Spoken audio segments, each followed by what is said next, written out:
नरेश देवांशी और हमारे साथ हमारे टीम से और मेरे सहयोगी शिक्षक और विकास अधिकारी और छात्र साथी, आज की मीटिंग में आपका बहुत बहुत स्वागत है साथी। आज हमारे लिए आवाज़ ठीक आ रही है आपको? बड़े सौभाग्य की बात है कि जैसे एसपीसी हमारा सेल्स ट्रेनिंग सेंटर है अम्बाला में, वहाँ से हमारे जो जहाँ, क्योंकि यहाँ से अभी बच्चों को जाना पड़ता है वहाँ पे कई बार शायद आप लोगों से मिलने से बात भी हुई है कि ट्रेनिंग सेशन हमारे अम्बाला में होते हैं, तो वही ट्रेनिंग सेशन जो अम्बाला में होते हैं उसी का देखो हमारे जो घर आए साथ आपको ट्रेन करने के लिए, तो इनका आज की इस मीटिंग में बहुत बहुत आप सबका बहुत बहुत स्वागत है, अभिनंदन है सर। श्री रतन जी, असिस्टेंट ब्रांच मैनेजर, मेरे विकास अधिकारी साथियों, सीआरआई साथियों, ये सभी लोग मेरे साथ काम करते हैं। मैं इसी ब्रांच में असिस्टेंट ब्रांच मैनेजर रहा हूँ, 3 साल मैं यहाँ बिता के गया हूँ। उसके बाद शायद ही मेरा पहला मीटिंग एड्रेस करने के लिए, क्योंकि उसके बाद मैं सुंदरनगर गया, वहाँ से और प्रमोशन शिमला आया, दूसरी प्रमोशन शिमला हुई, मैं शिमला से आप सबको ट्रेनिंग देने के लिए आया। इस ब्रांच के साथ मेरे अटैचमेंट है क्योंकि 3 साल मैंने यहाँ बिताए और 3 साल मैंने आप सब लोगों के साथ मैंने काम किया। इस ब्रांच का कोई भी एरिया, आसपास का कोई भी गांव ऐसा नहीं जहाँ मैं नहीं गया हूँ। हर गांव में, हर जगह पर तकरीबन मेरे को सभी लोग जानते हैं क्योंकि मेरी टूरिंग बहुत होती है। और उस दौरान भी नालागढ़ ब्रांच ऑल इंडिया में फर्स्ट होती थी। ऑल इंडिया में 2043 ब्रांचेज हैं और ऑल इंडिया में इस छोटी सी ब्रांच का फर्स्ट आना टारगेट में बहुत बड़ी बात होती है। तब भी ये विकास अधिकारी थे जिनकी बदौलत ये सीआरआई बैठे थे, जिनकी बदौलत ये ब्रांच जो है ऑल इंडिया में फर्स्ट है। और मैं आज भी जब यहाँ आया तो मुझे एकदम से बड़ा अच्छा सा लगा कि जैसे मैं अपने घर में आया। बहुत सालों के बाद दोबारा ऐसा मौका मिला मुझे। ये राउंड 2004 से 2007 की बात है, 7 में यहाँ से चला गया था। तो 17 साल के बाद, 18 साल के बाद मैं आज अपने घर वापस आया हूँ, ये समझो आप। ठीक है, आप सभी लोग, पहले तो आप सबको मैं बहुत बहुत बधाई दूँगा कि गवर्नमेंट ऑफ इंडिया ने साथ में एलआईसी ने उन सभी महिलाओं के लिए जो महिलाएं अच्छा पढ़ लिख के घर के चूल्हे चौके में फंस गई थी। ठीक है, मैं ये मानता हूँ माँ बाप अपनी बेटी को पढ़ाते हैं, ठीक है, बड़े अच्छे से पढ़ाते हैं, फिर कोशिश करते हैं वो जॉब में लग जाए। बाई चांस जॉब में ना लगे, फिर एक सिंपल सा एक फंडा होता है कि बेटी की शादी करके दूसरे घर में यही होता है। एक बेटी पढ़ी लिखी, उसने पढ़ा, सब कुछ एजुकेशन ली, नौकरी ली, लिख पाई, उसके बाद उसकी ज़िंदगी क्या रह जाती है? सुबह 6 बजे से चूल्हे में खड़े हो जाओ, गैस किचन में जाके, रात को 11 बजे तक जब तक वो बर्तन धुल के साफ नहीं होते ना, उसका ऑफिस खत्म नहीं होता। ठीक है, दिन भर वो बच्चे भी संभालेगी, घर का काम भी करेगी, सब कुछ करेगी। हस्बैंड अगर बाहर से आएगा क्या सारा दिन उसने कुछ भी नहीं किया होगा। मैं भी किसी का हस्बैंड, किसी का भाई हूँ, किसी का बेटा हूँ। घर में जब भी हस्बैंड घर में आएंगे ना, मैं सारा दिन ऑफिस में खाली बैठे रहेंगे और सबसे पहले बोलेंगे चाय बनाओ, कुछ खाने के लिए कुछ बना दो। होता है ना, होता है। आप मानते हो कि एक फीमेल के लिए सारा दिन लगे रहना, बच्चों के साथ देना, एजुकेशन देनी, खाना पीना देखना, उसके बाद फिर वो अपने लिए कुछ सोच पाती हो, ये 1.5 घंटे में। एलआईसी ने एक ऐसा मौका दिया कि जब आप सब पढ़े लिखे हो, क्यों ना अपने लिए कुछ इम्प्रूव कराओ, क्यों ना आप अपने लिए कुछ करो। ये तो फायदा होने वाले है ना, मिलने के लिए, क्यों ना अपने लिए कुछ करो। और ये इतना अच्छा मौका है।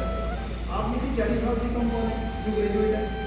जिनकी एज 40 साल से कम है और ग्रेजुएट है 5-6 है। आपके लिए गुड न्यूज़ है। वो गुड न्यूज़ क्या है कि जो भी अभिकर्ता 3 साल लगातार 50 लाइव, 50 पॉलिसी अलग अलग आदमी उसको लाइव हो गई। एक आदमी की एक पॉलिसी को लाइव होती है, एक लाइव है। अगर मेरी 2 होगी तो लाइव तो एक ही होगी ना। अगर 50 लाइव को 1 साल में करता है, तब लगातार 3 साल 50 करता है, तो 4वें साल में वो विकास अधिकारी परमानेंट जॉब के लिए एलिजिबल हो जाता है, जिसके लिए 25% वैकेंसी रिजर्व होती है एजेंटों के लिए। और उसके पीछे बड़ा बन गए।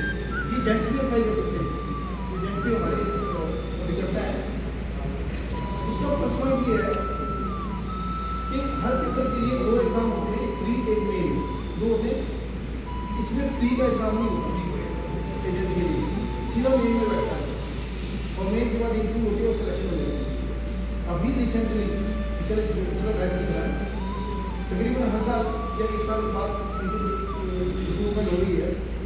हिमाचल में टोटल 62 वैकेंसीज मिली थी, यूनिवर्सिटी जो रिक्रूट हुए थे उनमें से 25 जो थे वो एजेंट कैटेगरी से थे।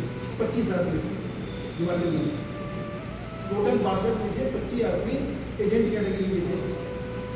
आपको मालूम है एचएस की तनख्वाह कितनी है? किस को मालूम है एचएस की तनख्वाह कितनी है? वो लगता है मालूम है 70,000 रुपये। और एक विकास अधिकारी की स्टार्टिंग पे कितनी है आज की डेट में मालूम है? नॉट वॉट 95,000 की। तो आपकी पोस्ट कौन सी हुई? एचएस से ऊपर। तो ये टाइम है, इसको 3 साल दब के काम करो, 4वें साल में अपॉइंटमेंट लो और विकास अधिकारी बनो। हर 5 साल बाद प्रमोशन, असिस्टेंट ब्रांच मिलेंगे, सारी फैसिलिटीज मिलेगी, हर चीज़ मिलेगी। तो एक मौका है आप सबको आगे बढ़ने के लिए, पॉलिसी दे रही है। और वो भी कब? जब एक आदमी की उम्र 32 साल हो जाती है रिजर्व में, और जनरल में तो 2.5 साल है, उसके बाद कोई जॉब नहीं मिलती।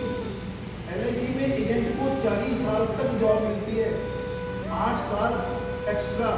वो टाइम जब कहीं नौकरी नहीं मिलेगी, LIC में आपको पक्की नौकरी पाने का मौका मिलेगा। ठीक तो हो गया। फिर एक और अच्छा काम करोगे, उसको महीने का प्रीमियम बताओगे। डर ये है कि कहीं ये मना ना कर दे, और जब महीने का प्रीमियम ले लोगे ना तो उस घर से ऐसे भागोगे जैसे उसने कुत्ता छोड़ दिया पीछे आपने। सही बात है, सच्चाई है।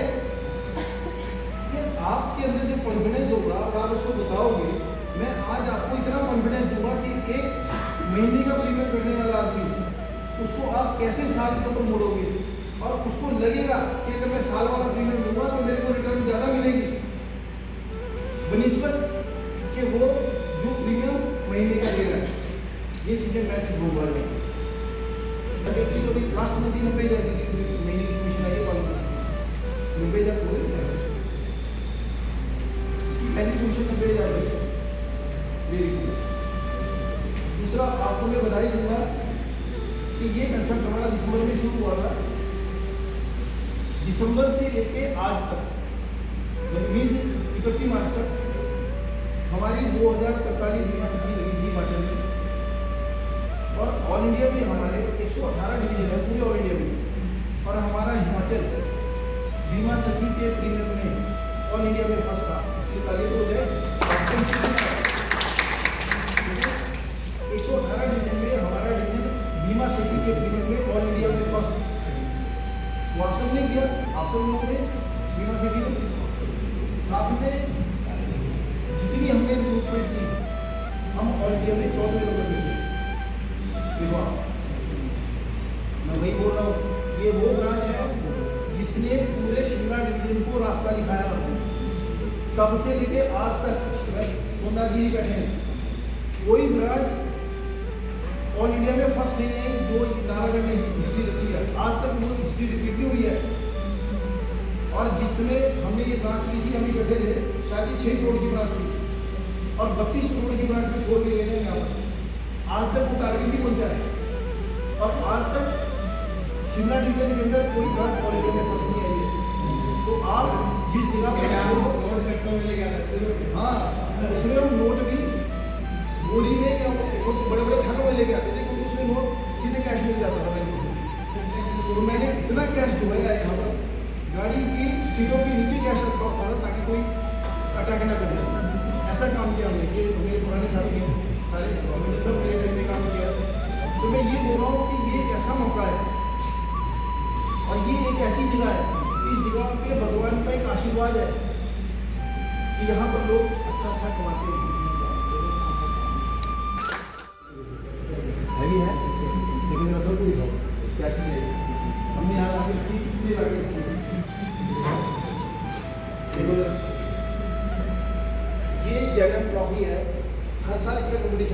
साल ये अलग।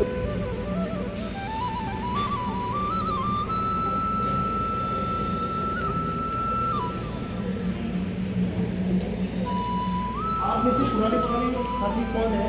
ये बढ़िया है हमारे साथी, है ना? कितने साल हो गए इनसे?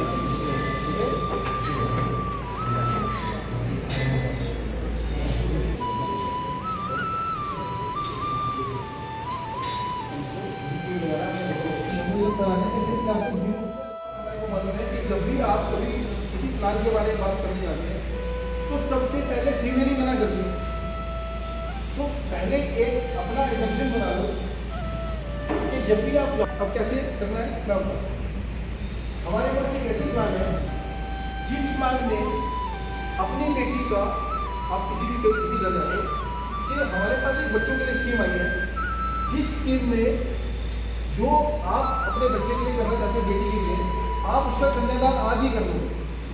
पैदा होते बेटी का कन्यादान कर लो कि उस बेटी का बचपन, उसकी हायर एजुकेशन, उसकी शादी, उसका तब तक कि जब तक हम जिंदा रहते अपनी बेटी के लिए करते हैं वो सब कुछ, और हमारे बाद जब तक वो जिएगी अपने माँ बाप की तरफ से तब भी, और जिस दिन उसकी डेथ होगी उसका वो पैसा नेक्स्ट जनरेशन को जाएगा, उसके बच्चों को जाएगा। एक ही पॉलिसी से आप कवर कर सकते हो। बेटी की एक पॉलिसी करो और आप बेटी को 2 पीढ़ियों के लिए पैसा दे रहे हो, और उस बेटी को इतना सशक्त करके भेज रहे हो कि उसको किसी के आगे कभी हाथ नहीं बनाना पड़ेगा। अब मैं इसको आपके साथ जोड़ता हूँ, कैसे बात करनी है कि बेटे आप पराया धन है, यही बोलते हैं ना, इंडियन सोसाइटी में यही बोलते हैं ना। फिर वो ससुराल जाती है, वहाँ जाके क्या बोलते हैं, दूसरे घर से आएगी। उस बेटी के घर में ना मायके का ना ससुराल का, दोनों में वही है ना। और सबसे बड़ी बात, हम अपनी बेटी को पढ़ाते हैं, लिखाते हैं, फिर उसको अच्छा एजुकेशन देके नौकरी के लिए सोचते हैं। अगर नौकरी ना लगे तो बेटी शादी तो करनी है हमें, हम ससुराल भेज देते हैं, ठीक है। ससुराल में जाने के बाद बेटी डिपेंड, आपने चाहे उनको करोड़ों का दहेज दिया हो, वो दहेज कभी काम नहीं आता, वो दहेज लगा ही रह जाता है, आता नहीं ना। दहेज उसकी कौन सा काम आएगा, कौन सी चीज़ काम आएगी? आप जो 5 करोड़ का आपने दहेज दे दिया, 2 करोड़ का दहेज दे दिया, वो दहेज फर्नीचर के रूप में, सामान के रूप में लगा हुआ है। कभी भी प्रॉब्लम आएगी वो बेचारी फिर भी हाथ फैलाएगी घर में सबके आगे, घर में मेरे खर्चे के लिए पैसा नहीं, क्योंकि जॉब नहीं लगी है। अगर आपने अपनी बेटी के लिए ये जीवन उत्सव पॉलिसी ली तो उसका बचपन की एजुकेशन, हायर एजुकेशन, उसकी शादी, उसके बाद जो माँ बाप अपनी बेटी के लिए करते हैं। एक बेटी जब भी ससुराल जाती है उसको अगर माँ बाप की तरफ से 100 रुपये भी आएंगे ना, या 100 रुपये का गिफ्ट भी आएगा ना माँ बाप की तरफ से, उसके लिए वो करोड़ों का आता है, क्योंकि उसको ये उम्मीद होती है कि मेरे माँ बाप ने मेरे लिए कुछ छोटी सी चीज़ भेजी है, उसके साथ उसकी इमोशनल अटैचमेंट है। चाहे वो करोड़पति होगी, पर माँ की तरफ से कोई भी चीज़ आएगी उसकी अटैचमेंट जुड़ी होगी उसके साथ, ठीक है। हम क्या करते हैं, जब तक हम जिंदा है अपने बच्चों के लिए सब कुछ करते हैं कि जब तक वो हम जिंदा रहेंगे उसको कुछ ना कुछ भेजेंगे, किसी न किसी रूप में भेजेंगे। और अगर हमारी डेथ हो जाए, पेरेंट्स की डेथ हो जाए, तो वो बेटी हमेशा अपने ब्रदर की तरफ को देखेगी। आज के समय में भाई कितना किसी के घर जाते हैं, ठीक है। तो जब भी कोई भी त्यौहार होगा, जब भी उसको ऐसा लगेगा मेरे माँ बाप मेरे लिए कुछ करते हैं, वो हमेशा ये सोचेगी कि मेरे माँ बाप अगर होते तो शायद मेरे लिए कुछ करते हैं। ये पॉलिसी अगर आपने दे दी तो उसको हर साल जब भी उसके खाते में तो 1 लाख रुपया जाएगा ना, या 50,000 रुपये जाएगा ना, चाहे वो करोड़पति भी होगी, जब SMS उसके मोबाइल पर आएगा ना, वो कहेंगे मेरे माँ बाप आज है भी नहीं ना, तो भी मेरे को पैसे दे दिए। और जब भी उसकी दर होगी तो 10 लाख की पॉलिसी की 2.5 करोड़ की छोटी है, गारंटेड 2.5 करोड़ की छोटी है, और गारंटेड 1 रुपया भी कम हो जाए, जब मैं कैलकुलेशन दिखाऊंगा आपको इसमें। तो जब भी वो पैसा उसके पास आएगा ना, तो सारी ज़िंदगी मदर फादर को कभी नहीं भूलेगी, वह वैसे भी नहीं भूलती बेटियाँ, पर उसमें उसको ये लगेगा मेरे माँ बाप आज ना रहने पर भी मेरे को याद कर रहे, मेरे पास पैसा हर साल आ रहा है।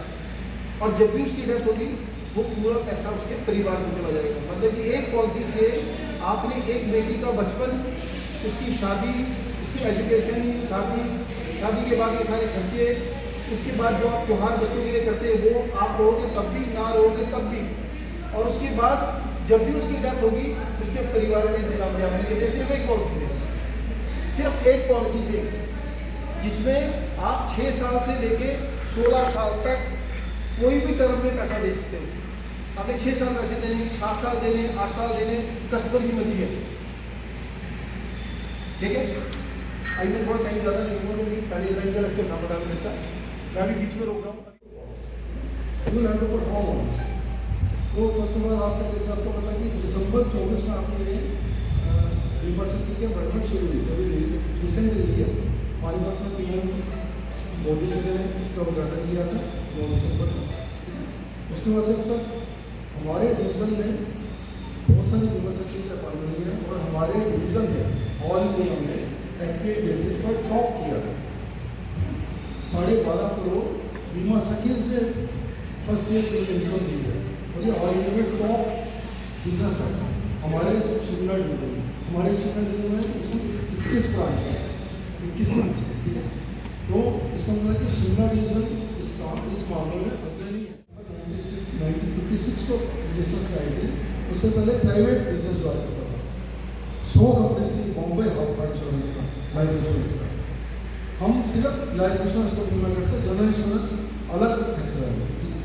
हम LIC में सिर्फ ह्यूमन बींग्स का बीमा है। ठीक है, उसमें 100 कंपनीज को तब प्राइम मिनिस्टर थे, first prime minister Jawaharlal Nehru थे, तब कॉन्स्टिट्यूशन अमेंड करके LIC को नेशनलाइज किया गया था। 100 के करीब कंपनी सारी उनको मर्ज करके LIC फॉर्म की गई थी। उसके बाद लॉ बना एक्ट बने थे, इसके फर्स्ट एक्ट बना था इंश्योरेंस एक्ट 1956 में। उसके अकॉर्डिंगली आपके रूल्स, कितनी कमीशन मिलेगी, क्या उनकी कंडीशन होगी, क्या डिफरेंट आपको रूल्स एंड रेगुलेशन उस हिसाब से बनते हैं, प्राइस के भी और एजेंट्स और सभी मार्केट वालों। राइट, तो एट प्रेजेंट हमारे 2048 ब्रांचेज हैं और ओवर इंडिया 2048 ब्रांचेज। इसके अलावा हमारे छोटे सोशल ब्रांचेज हैं, सेटल्ड ऑफिस होते हैं, वो लगभग 1000 के करीब है। ठीक है, 950,000 के करीब है।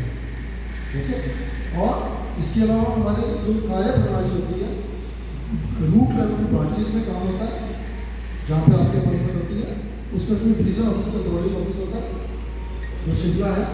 हमारे नॉर्थ जोन में 13 डिवीजन है, 13 नॉर्थ जोन में 13, नॉर्थ जोन में हरियाणा, पंजाब, हिमाचल, JNK, राजस्थान। ठीक है, और हमारे नॉर्थ जोन में से 13 डिवीजन, राइट, 13 डिवीजन।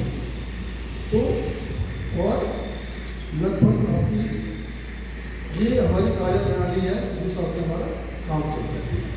और इस टाइम हमारे जो AUM asset under management LIC की 51.21 लाख करोड़ है। AUM से मतलब asset under management, asset under management हमारी 51.21 लाख करोड़ है, जो कि पाकिस्तान, श्रीलंका, नेपाल की जो GDP है 900 से डबल है। उनकी जो है लगभग 25.56 करोड़ 56 लाख करोड़ GDP है ग्रॉस है।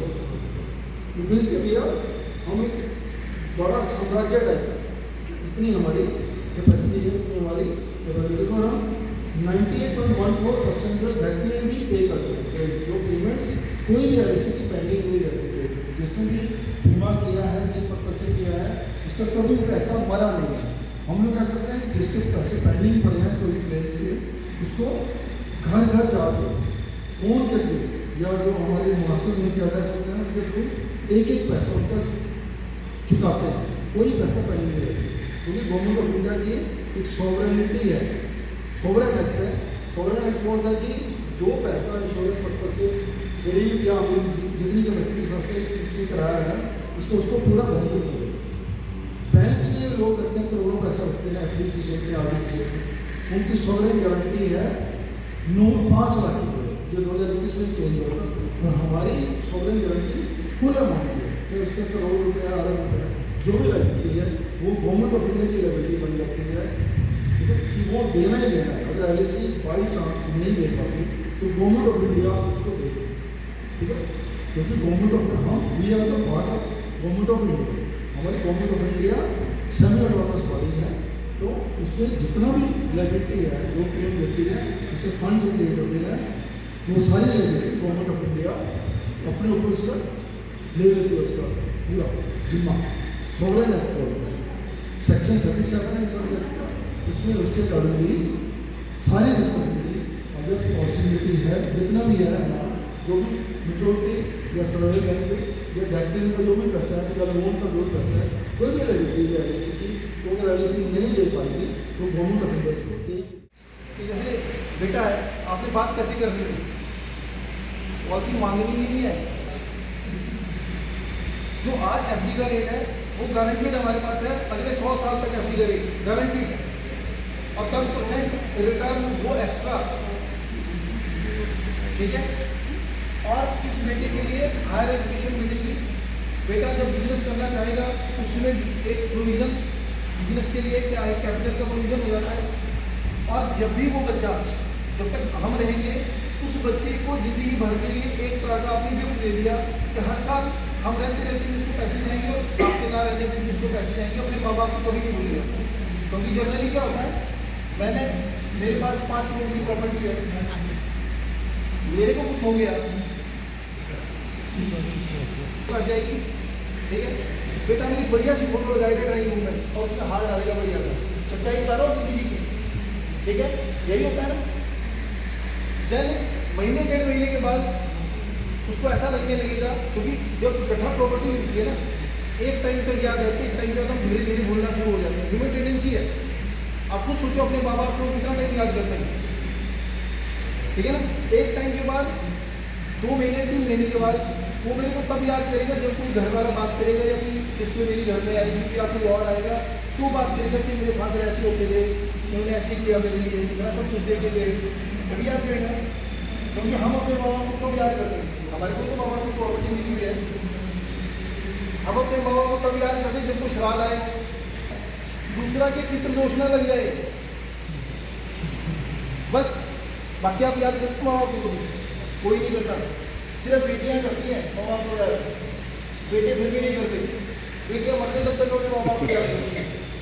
तो मैं यही बोलता हूँ कि बेटे को आप एक ऐसा प्रोविजन देके जाओ कि आप नहीं भी रहोगे, इस बेटे को जब भी हर साल पैसे आएंगे ये बेटा आपको ज़िंदगी भर याद रखेगा, और जब भी इसको कुछ होगा ये सारा पैसा इसकी वाइफ को उसके बच्चों को मिल जाएगा। तो एक पॉलिसी से आप अपने बच्चे की हायर एजुकेशन, उसका बिजनेस का सेटअप या नौकरी का सेटअप, आगे का उसका पूरा प्रोविजन और उसकी अगली पीढ़ी एक ही पॉलिसी से कवर कर देंगे, ठीक है।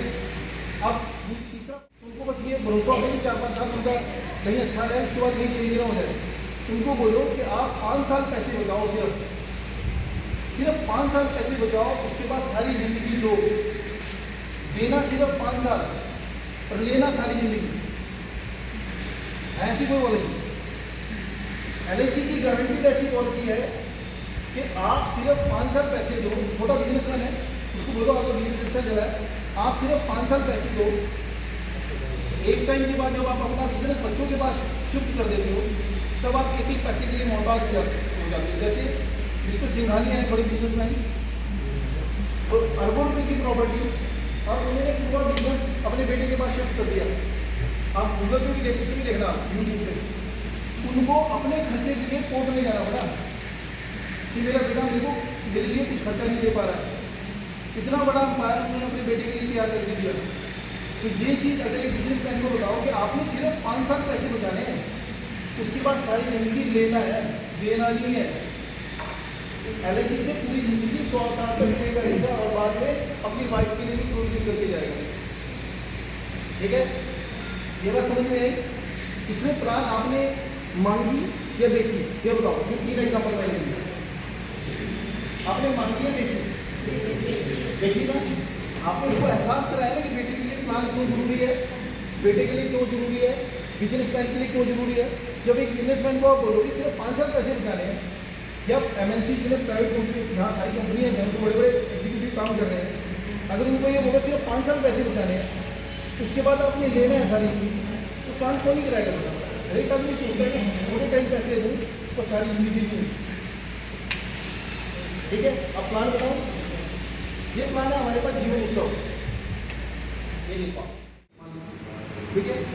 3 साल के अंदर हम क्या करते हैं, जो भी क्लेम 3 साल के अंदर पहले 3 साल में होगा, हम उसके अंदर इन्वेस्टिगेशन कराते हैं, हम उसकी रिपोर्टें मांगते हैं। अगर हॉस्पिटलाइज हुआ तो डॉक्टर की रिपोर्ट दो, या हम एक बंदा अपॉइंट करते हैं अपने ऑफिस से जो वहाँ पूछने जाता है उनके घर या आस पड़ोस में पूछता है डेथ कैसे हुई है 3 साल के अंदर।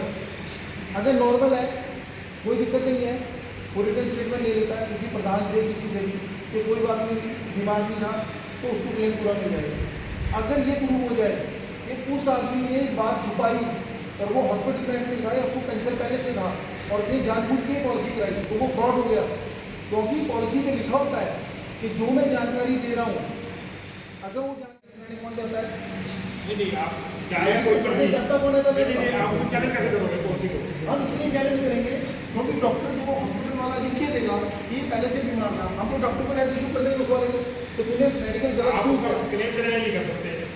वो कोर्ट का मैटर है। नहीं तो कोर्ट का मैटर नहीं है वो।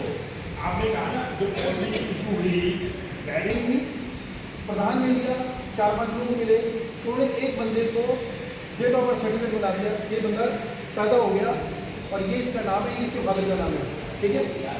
डेट ऑफ बर्थ सर्टिफिकेट के हिसाब से बीमा करा दिया। ये केसेस पंजाब में भी हुए, हरियाणा में भी हुए और जगह भी हुए। बंदा है ही नहीं, डेट ऑफ बर्थ सर्टिफिकेट लग गया उसको बीमा हो गया, ठीक है। अब दिमाग सोचने वाले का दिमाग बहुत चलता है। उस केस में क्या हुआ कि गाड़ी का एक्सीडेंट हुआ उस गांव के पास, बस का एक्सीडेंट हुआ, ठीक है। बस के एक्सीडेंट में जो बंदे थे वो बंदे दिखाते हैं ना कि कौन कौन बंदे थे। अब फ्रॉडलेंट वाले तो सारे गिरे होते हैं, उन्होंने उस बंदे का नाम दिखा दिया कि इसका एक्सीडेंट हो गया और ये बंदा मर गया, डेथ सर्टिफिकेट पंचायत ने दे दिया, ठीक है। उसका पूरा क्लेम बन गया, जो नॉमिनी था उसको पे हो गया। कल ही आया सुनो नहीं वो चीज़ वो एक अलग चीज़ है। मैं जो ये चीज़ क्यों चेंज आई मैं वो कारण बताऊँ। फिर वो चीज़ जब मार्केट में आई, जब वो चीज़ बाद में अब बिजू हो गए लोग बनाने वाले, तो उन्होंने बोला ये बंदा तो उसके अंदर था ही नहीं गाड़ी में। इन्वेस्टिगेशन की कि ये कैसे हो गया, जब पता लगा वो सब कुछ फ्रॉड था। अब आप बताओ इस तरह के फ्रॉड बहुत हुए। यही कारण है गवर्नमेंट ने सारे जितने भी ये चेंजेस किए रेगुलेटरी, ये चेंजेस तब किए, ये कंडीशनें तब लगाई मेडिकल वाली, इसीलिए लगी ये चीज़ें। क्योंकि लोग क्या करते थे बीमार पड़े हैं। मैं अभी बताऊँ रिसेंटली एग्जाम्पल मेरे बताऊँ, इन्वेस्टिगेशन मैंने की मंडी ब्रांच में एक केस हुआ और गांव में उसी गांव का बंदा उसका पड़ोसी एजेंट का पड़ोसी टांडा हॉस्पिटल में डेथ बेड पे पड़ा है। मैंने इन्वेस्टिगेशन करी उस केस की, जो एक बात कर रहे हैं ना मैंने की। डेथ बेड पे पड़ा है, उस केस में मेडिकल नहीं हुआ, वो दूसरे साल में सेकेंड ईयर की बात थी। डेथ बेड पे पड़ा है, जैसे उसकी पॉलिसी हुई वो बंद पड़ी थी पॉलिसी। एजेंट ने क्या करा, डेथ बेड पे बैठा हुआ उसको जाके पैसे जमा करा दिए, बैठ उसको लेवल दिया, डेक्लेरेशन ऑफ गुड हेल्थ दी कि बंदा ठीक है, और वो डेथ बेड पे था। डॉक्टर ने उसको मना कर दिया कि ये बच नहीं सकता और घर में शिफ्ट कर दिया। वो घर में गए, उसके बंदे को ले आए, उठाने के लिए मर जाएगा। उसने उसी दौरान उसकी पॉलिसी रिवाइज कराई, सारा पिछला पैसा दिया और जैसे ही उसकी डेथ हुई सारे कागज लेके आ गए कि सर ये तो क्लेम मिलना चाहिए। और LIC क्या करती है, इतनी ब्रिलियर इन्वेस्टिगेशन कराती है। हमने इन्वेस्टिगेशन कराई, वहाँ के प्रधान ने बता दिया, लिख के दे दिया कि तो अभी हॉस्पिटल से आया और उसको डॉक्टर ने मना कर दिया था कि बचेगा नहीं, नहीं गया इन्वेस्टिगेशन करी। मैंने उनसे पेपर मांगे मेडिकल वाले, तो उन्होंने पेपर दिए। तो जब डॉक्टर ने उसको घर भेजा, उसको होश नहीं थी, तो मैंने उनको ये पूछा कि ये साइन किसने किए। अगर बंदा डेथ बेड में था, उठ नहीं सकता था, हिल नहीं सकता था, तो कागज पे साइन किसने किए। एजेंट बोलता जी मैंने बहुत पहले करा के रख दिए थी, उससे पहले साल भर पहले कागज करा साइन करा के रख दिए थे। एजेंट टर्मिनेट हो गया, गया क्लेम को रेपुटेड हुआ ही हुआ, एजेंट भी है। ये जब क्लियरली दिख रहा है कि फ्रॉडलेंट है, बंदा जानबूझ के फ्रॉड कर रहा है, फ्रॉडलेंट तो भी जाएगा सीरीज बात है, ठीक है ना। तो मैं हमेशा एक ही चीज़ बोलता हूँ, इन चीज़ों में जो हम बोलते हैं ना फ्रॉड फ्रॉड, ये फ्रॉड यहाँ नहीं है, ये हर इंस्टीट्यूशन के अंदर है। हर इंस्टीट्यूशन ने इस तरह की वो की है, ऐसा नहीं है। और अब तो मेडिकल कैसा होना शुरू हो गया, अब मेडिकल वीडियो कॉलिंग के थ्रू होना शुरू हो गया। तो बंदा डॉक्टर भी देखता है तो बंदा है नहीं दिखता है, अब तो वो शुरू हो गए। अब सारे मेडिकल उसके टीम जो मेडिकल जो बोल रहे हैं ना सर बोल रहे हैं, अब ये चीज़ें हमारी TP के थ्रू शुरू हो गई है। टीवी बंद करो, आप फिजिकल